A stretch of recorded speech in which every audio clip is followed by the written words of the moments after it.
Albert Anastasia. He was born Umberto Anastasio in Calabria, Italy, and came to the United States in 1919. By the time he was in his 40s, he was legendary.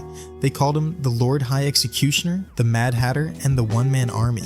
He helped create and run Murder, Inc., the group responsible for hundreds of Mafia contract killings. Then, in 1951, he made the Mangano brothers disappear and took over what became the Gambino family. He ran the waterfront and dabbled in Cuban casinos, but by 1957, enemies were closing in. On the morning of October 25th, Anastasia walked into Grasso's barbershop in Manhattan's Park Sheraton Hotel. He sat in chair number 4. 2 masked men rushed in, shoved the barber aside, and opened fire. Anastasia tried to fight back, but he lunged at his own reflection, confused by the mirrors. 5 bullets hit him in the back. He collapsed, surrounded by blood and towels. Investigators believe the hit was ordered by Vito Genovese and Carlo Gambino, possibly carried out by Joe Gallo's crew or the Profaci family. No one was ever arrested, but it worked. Gambino took control, and the family became the most powerful in America. The assassination marked the shift from violent chaos to quiet strategy and cleared the path for the Appalachian meeting just weeks later. Paul Castellano. He was born in Brooklyn in 1915 and rose to the top of the Gambino crime family after Carlo Gambino's death in 1976. Unlike his predecessors, he was more businessman than street brawler. Castellano pulled in an estimated $500 million a year through rackets in construction, food distribution, loan sharking, and extortion. But his style didn't sit well with the street guys, especially John Gotti's crew. Castellano hated drug dealing. Gotti's crew was swimming in heroin profits. On December 16, 1985, at around 5:26 in the evening, Castellano pulled up to Sparks Steakhouse in Manhattan. He was 69. In the driver's seat was his underboss and bodyguard, Thomas Bellotti.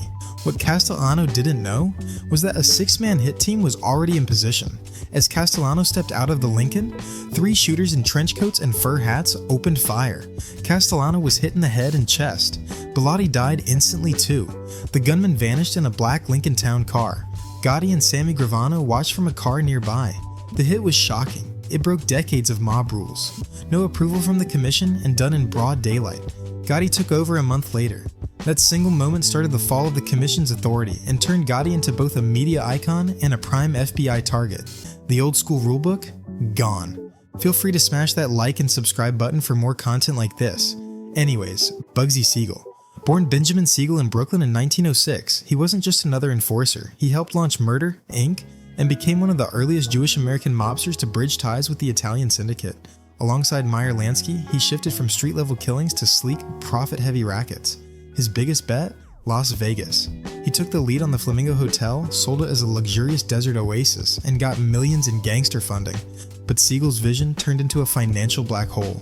What started as a $1 million plan ballooned past $6 million. Syndicate bosses started raising eyebrows, especially when money went missing and Swiss bank accounts started growing. Some blame Siegel's girlfriend, Virginia Hill. At a 1946 mob meeting in Havana, they voted to take him out. Lansky stalled, twice. He still hoped the Flamingo would succeed. It did, briefly, but not in time. On June 20th, 1947, just before 11 at night, Siegel sat on a couch inside Hill's Beverly Hills mansion. While he read the paper, shots rang out from outside. From 14 feet away, someone, maybe 2 people, fired 9 rounds from an M1 carbine. 4 hit him, 2 in the body, 2 in the head. 1 blew out his eye. He died instantly. The next day, the Flamingo was under new management. No arrests were ever made, but the message was brutal and clear. Loyalty meant nothing compared to missing money. Jimmy Hoffa. Born in Indiana on February 14, 1913. Hoffa rose to lead the International Brotherhood of Teamsters in 1957 and turned it into a national powerhouse. Under his leadership, the union exploded in size, and so did its ties to organized crime. He gave the mob access to the Teamsters' massive pension fund, and in return, they helped him hold on to power. But once he was jailed in 1967 for jury tampering, bribery, and fraud, everything started slipping. President Richard Nixon commuted his sentence in 1971 but barred him from union activity until 1980. That didn't stop him. Hoffa wanted his job back. Mob bosses wanted him to vanish. On July 30th, 1975, he was last seen outside the Machis Red Fox restaurant in a Detroit suburb. He'd planned to meet mobsters Anthony Giacalone and Anthony Provenzano. The meeting never happened. He called home from the parking lot. Then he disappeared. His car stayed parked. Hoffa never came back. Frank Sheeran later claimed he shot Hoffa in a nearby house and had the body cremated, but the blood in that house wasn't Hoffa's. No body's ever been found. Some blame Bergoglio, Andretta, or even Hoffa's old driver, Chucky O'Brien. Theories range from incineration to being buried under stadiums, but nothing's confirmed. His vanishing lit a fire under federal investigations, made him a cultural legend, and left behind a mystery that still hasn't been solved. Carmine Galanti. Born in East Harlem on February 21st, 1910, Galanti was one of the most feared men in the Mafia.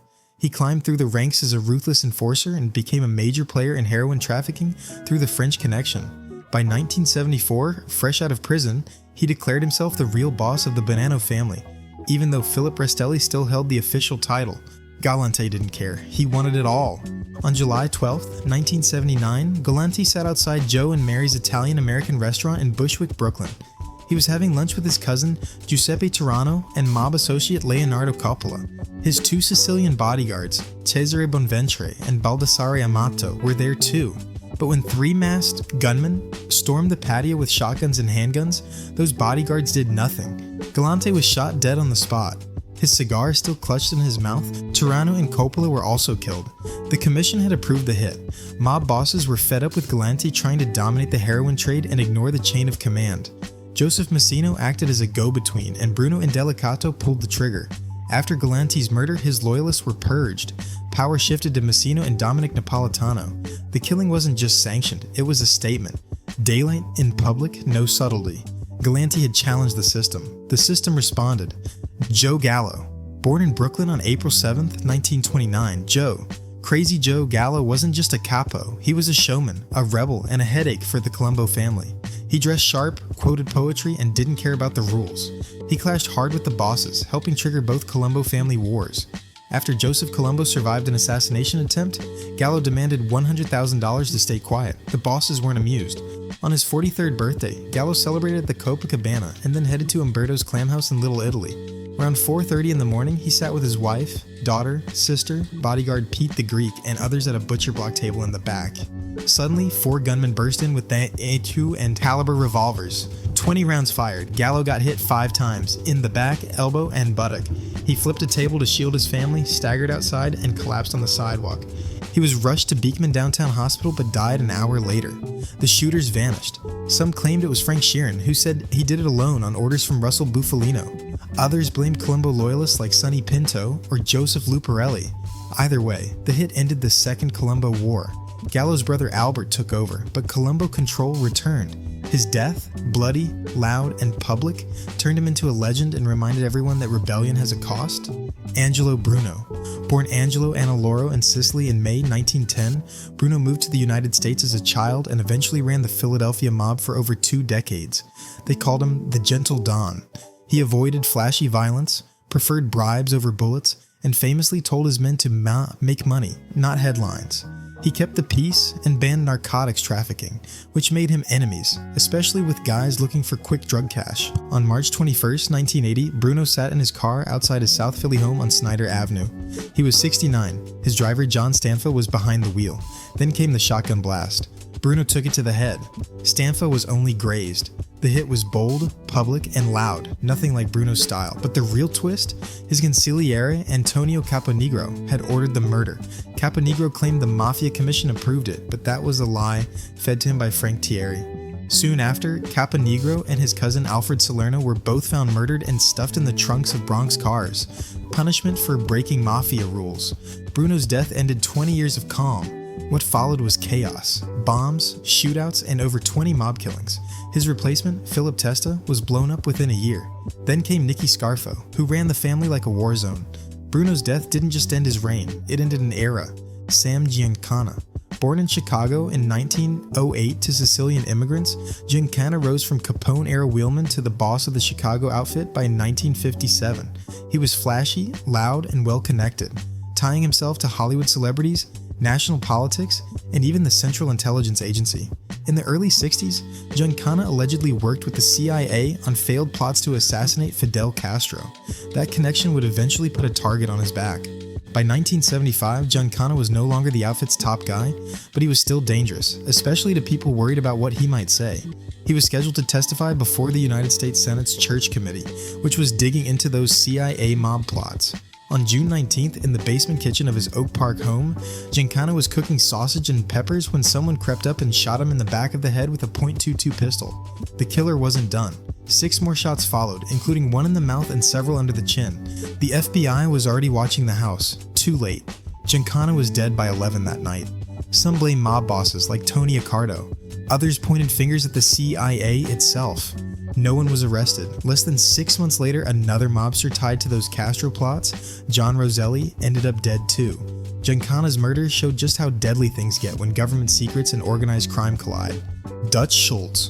Born Arthur Flegenheimer in the Bronx on August 6, 1901, he built an empire during Prohibition by running bootlegging operations, extortion rackets, and controlling the Harlem numbers game. Schultz made millions, but by the mid-1930s, he was in serious legal trouble. U.S. Attorney Thomas Dewey had him in his sights, launching a high-profile tax evasion case. Schultz beat the charges once, but Dewey wasn't letting up, so Schultz came up with a plan: kill Dewey. But that move needed approval. The Mafia Commission, led by Lucky Luciano, met to vote. The answer was a firm no. They feared the backlash would bring down heat on everyone. Schultz didn't care. He said he'd do it anyway. That was all the commission needed to hear. They put a contract on him. On October 23, 1935, Schultz was at the Palace Chop House in Newark with 3 of his men: Otto Berman, Abe Landau, and Lulu Rosenkrantz. While Schultz was in the bathroom, hitman Charles Workman and Mindy Weiss burst in and opened fire. Schultz was shot in the stomach and staggered out into the dining room. He didn't die right away. He lasted until the next night in a Newark hospital. The others died quickly. The message was clear: no one defied the commission. Schultz's death kept Dewey safe and let the mob avoid a war with law enforcement. Power stayed centralized, and Murder Inc. proved they meant business. Willie Moretti. Born Guarino Moretti in Italy on February 24, 1894, he became one of the most colorful and well-connected underbosses in Mafia history. He ran gambling operations across New Jersey and upstate New York under his cousin, Frank Costello, and was known for rubbing shoulders with entertainers. He was even Frank Sinatra's godfather and allegedly helped get Sinatra out of a bad recording contract early in his career. But by 1951, Moretti's behavior started raising alarms. He had advanced syphilis, which was affecting his mind. He talked too much, joked too freely, and broke the usual code of silence. When he testified before the Kefauver Committee on Organized Crime, he didn't clam up like everyone else. He talked, a lot. That made him dangerous. Too dangerous to keep around. On October 4th, 1951, Moretti was having lunch at Joe's Elbow Room in Cliffside Park, New Jersey. Around 11:28 in the morning, 4 gunmen entered the restaurant. They shot him in the head and face, killing him instantly. A waitress later identified John Robelato as the one who led him to the table. The shooters were likely Antonio Caponegro and Joseph Licalci. The hit was sanctioned by the Mafia Commission. Some called it a mercy killing, but it was really about control. With Moretti gone, Frank Costello's power weakened, and Vito Genovese's influence surged. Even loyalty and history couldn't save you once the bosses saw you as a risk. Anthony Corallo. Born in East Harlem on February 12, 1913, Anthony Tony Ducks, Corallo earned his nickname by constantly slipping past convictions. After Carmine Tramunti landed in prison in 1973, Corallo stepped in as boss of the Lucchese family and wasted no time cleaning house. He didn't want noise, he wanted control. So instead of making a bloody spectacle, he quietly pushed Tramunti's loyalists out. One of his first moves was installing Christopher Furnari as consigliere and giving trusted men control of key rackets. That cut off the Tramunti-era factions without making headlines. Corallo knew that power wasn't just about violence, it was about economics. He locked down the unions, the construction rackets, and the Teamsters. If you weren't loyal, you weren't eating. In the late 70s and early 80s, Corallo turned his focus to North Jersey. The Jersey faction was starting to drift, and Corallo didn't like loose ends. Through protégés like Vic Amuso and Anthony Casso, the groundwork was laid for what later became the Whack Jersey campaign, a bloody purge that followed Corallo's example. Handle dissent without asking twice. Corallo played by commission rules. Hits were strategic, approved, and quiet. No bodies on sidewalks. His leadership created decades of stability, and his influence shaped how Amuso and Casso ruled after him. But that same network, built so carefully, ended up being his downfall. In 1986, the commission trial nailed him with racketeering charges. Still, Corallo's reign was the blueprint for silent dominance. Frank Costello. Born Francesco Castiglia in Calabria, Italy on January 26, 1891, he became one of the most politically connected mob bosses of his time. He ran the Luciano family from 1946 to 1957 and earned the nickname Prime Minister of the Underworld for his ability to control judges, politicians, and unions without firing a shot. Castello stayed in the background, kept violence to a minimum, and ran the Mafia like a corporation. But Vito Genovese wanted the top job. On May 2, 1957, Vincent Gigante waited outside Castello's apartment on East 79th Street in Manhattan. As Castello walked in, Gigante raised a .38 and fired. The bullet hit Castello in the head, but only grazed him. Castello survived. When questioned, he refused to name Gigante. Without a witness, the charges didn't stick. Castello knew the message. He stepped down days later and retired quietly to Long Island. Genovese took over, and the family was eventually renamed after him. That same year, Genovese ordered the killing of Albert Anastasia and called the Appalachian meeting to solidify his control, but that meeting was raided by law enforcement and backfired badly. Still, the hit on Castello worked. It was a clean shift in power. No funeral, no war. Just a quiet exit for a man who once ran the underworld from a midtown office without ever raising his voice. Feel free to smash that like and subscribe button for more content like this. Anyways, Joseph Colombo. Born in Brooklyn on June 16, 1923, Colombo took over the Profaci family in 1963 and immediately renamed it after himself, a rare move in Mafia history. He wasn't just a mob boss, he turned himself into a public figure. In 1970, he founded the Italian-American Civil Rights League and led massive rallies accusing the FBI of discrimination. He even convinced the producers of The Godfather to strip out the words Mafia and Cosa Nostra from the script. But not everyone liked the spotlight. On June 28, 1971, Colombo stood in front of a crowd at Columbus Circle during his second Italian Unity Day rally. Just before he could speak, Jerome Johnson, pretending to be a photographer, stepped forward and shot him 3 times in the head and neck. One bullet struck his skull. Colombo's men returned fire and killed Johnson instantly. Colombo didn't die, but he never recovered. He was left nearly paralyzed and spent the next 7 years in a semi-comatose state before dying of cardiac arrest in 1978. Some believe Joe Gallo was behind it, others said Johnson acted alone. Either way, Colombo's shooting marked the end of his active reign and kicked off the Second Colombo War. The rest of the Mafia wasn't mourning. They blamed his activism for drawing too much heat. He wanted headlines, and that's exactly what he got. Dominic Napolitano. Born in Queens on June 16, 1930, Sonny Black Napolitano rose through the Bonanno family ranks by controlling Brooklyn operations and expanding rackets into Florida. He was loyal to boss Philip Rastelli and tight with Joey Massino, but what sealed his fate was a mistake no one in the Mafia could survive: vouching for an undercover FBI agent. Between 1976 and 1981, Napolitano brought Joseph Pistone, better known as Donnie Brasco, into his inner circle. He vouched for him as a made man, trusting him completely. Pistone was actually a federal agent. Under Napolitano's wing, he gained access to major operations and even had a role in planning hits. When the truth came out, it didn't just embarrass the family, it shattered its standing in the underworld. On August 17, 1981, Napolitano was told to attend a sit-down at Ron Filocomo's house on Staten Island. He arrived with Frank Lino and Stephen Cannon. As they reached the basement, the door shut behind him. He was shoved down the stairs, then shot by Robert Lino Sr. and Ron Filocomo with Alptreim revolvers. His last words, "Hit me one more time." A year later, his body was found, hands cut off, a message about betrayal. Massino admitted it was retaliation for Donnie Brasco. The fallout got the Bonanno family kicked off the commission. Napolitano paid the price for trusting the wrong man, and the Mafia never forgot. Salvatore Bergoglio. Born February 4th, 1930 in Union City, New Jersey, Sally Bugs was a feared enforcer for the Genovese family and a top lieutenant to Tony Provenzano. He wasn't just muscle. He was the guy they sent when someone needed to vanish. With over 50 murders pinned to his name, Bergoglio was known for violence that went far beyond standard hits. He once allegedly used a wood chipper to dispose of Teamsters rival Anthony Castellito. By the late 70s, Bergoglio's past was catching up. He was awaiting trial for the Castellito murder and suspected of being involved in Jimmy Hoffa's disappearance. The FBI believed Bergoglio, his brother Gabriel, and the Andretta brothers lured Hoffa to his death in 1975. With pressure mounting and trials looming, the fear wasn't just about what Bergoglio had done. it was what he might say. On March 21st, 1978, around 10:30 at night, Bergoglio stepped out of the Andrea Doria Social Club on Mulberry Street in Manhattan. Two masked gunmen ran up, knocked him down, and fired 5 shots, 4 to the head, 1 to the chest. They fled in a light blue Mercury with New Jersey plates. He was rushed to Bellevue Hospital, but pronounced dead on arrival. No arrests were made. The message was simple: silence threats before they speak. Bergoglio's execution eliminated a key suspect in the Hoffa case and showed that even top killers weren't safe once they became liabilities. Michael Dwyer. In 1935, Mickey Dwyer was one of many old-school gangsters who didn't survive Lucky Luciano's rise to power.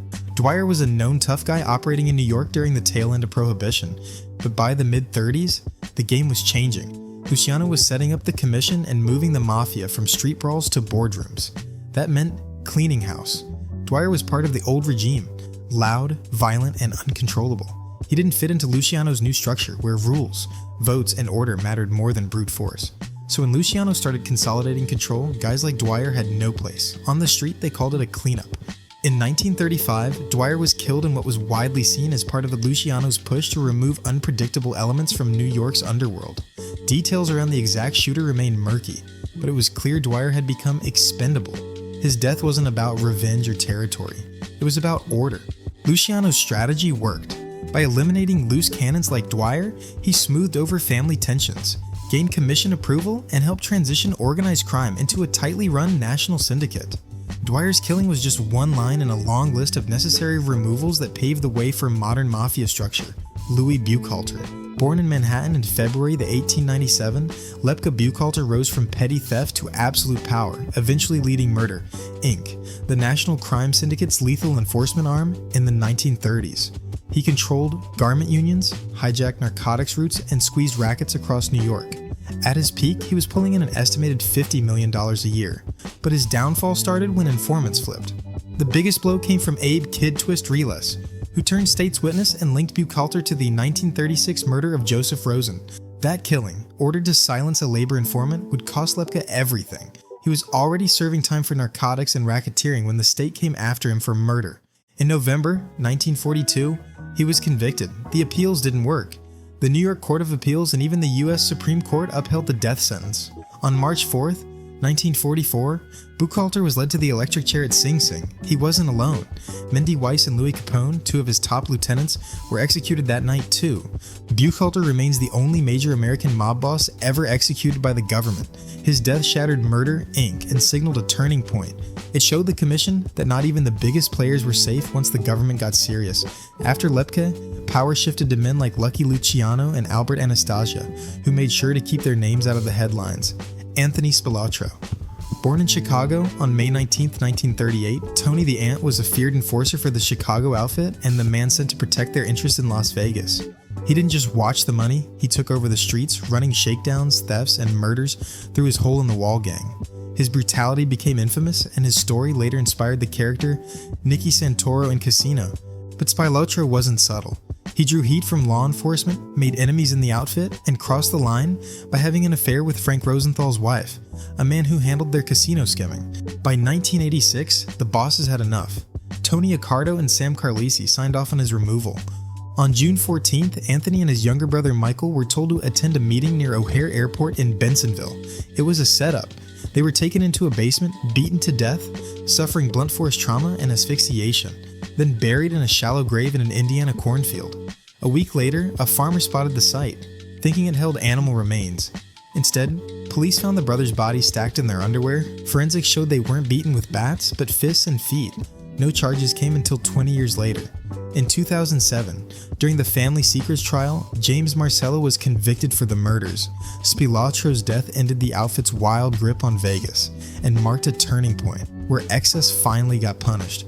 Vincent Gigante, known as the Chin, he ran the Genovese family from the shadows and played the long game, power through silence and murder through proxies. After John Gotti took out Paul Castellano in 1985 without commission approval, Gigante took it personally. In 1986, Gigante quietly passed a contract on Gotti through the Lucchese bosses, Vic Amuso and Anthony Casso. The hit went down as a car bombing meant for Gotti, but instead, it killed his underboss, Frank DeCicco. Gotti survived and the war didn't stop there. Between 1987 and early 1988, Gigante and his consigliere, Louis Manna, plotted again. This time, they aimed to wipe out both John and Gene Gotti. The plan was serious, but the FBI had ears on everything. Wiretaps caught the conspiracy and no bullets ever flew. Meanwhile, Peter Savino, once tied to the Genovese crew, flipped and started working with the government. Gigante ordered his murder too, a plot that dragged on into July 1991. The FBI caught wind of that plan as well, and Savino vanished into witness protection. Gigante's list didn't stop there. A 1993 indictment tied him to 6 confirmed murders and plots against 3 more targets from 1980 to 1982. He didn't shout, didn't show his face, he just removed problems. But even that silence couldn't last. Wiretaps, rats, and courtrooms eventually caught up. His hits built a kingdom, but the cover couldn't hold forever. Joe Masseria. Born in Sicily on January 17, 1886, Joe the Boss became one of the most feared and powerful mob leaders during Prohibition. He ran what would eventually become the Genovese family, raking in profits from bootlegging, gambling, and extortion. But by the early 1930s, his grip on power sparked one of the bloodiest mafia civil wars in history, the Castellamarese War. That war pitted Masseria against Salvatore Maranzano in a brutal fight for dominance over the New York underworld. At first, Lucky Luciano backed Masseria, but when it became clear that Masseria's old-school methods were dragging everyone down, Luciano made a secret deal with Maranzano to end the chaos and Masseria's reign. On April 15, 1931, Masseria was playing cards at the Nuova Villa Tamaro restaurant in Coney Island. Luciano stepped away to the bathroom. At that moment, Vito Genovese, Bugsy Siegel, Joe Adonis, and Albert Anastasia entered the room and opened fire. Masseria was hit 5 times. 4 shots to the back, 1 to the head. The table still held his cards and a pistol. A stolen getaway car was later found ditched nearby. No one was ever convicted, but everyone knew who sent the message. That hit ended the Castellamarese War. Within months, Maranzano was gone too, taken out by Luciano's crew. Luciano then created the Commission, restructured the Mafia into 5 families, and brought order to decades of bloodshed. Masseria's murder didn't just shift power, it changed the mob forever. Congrats on making it to the end.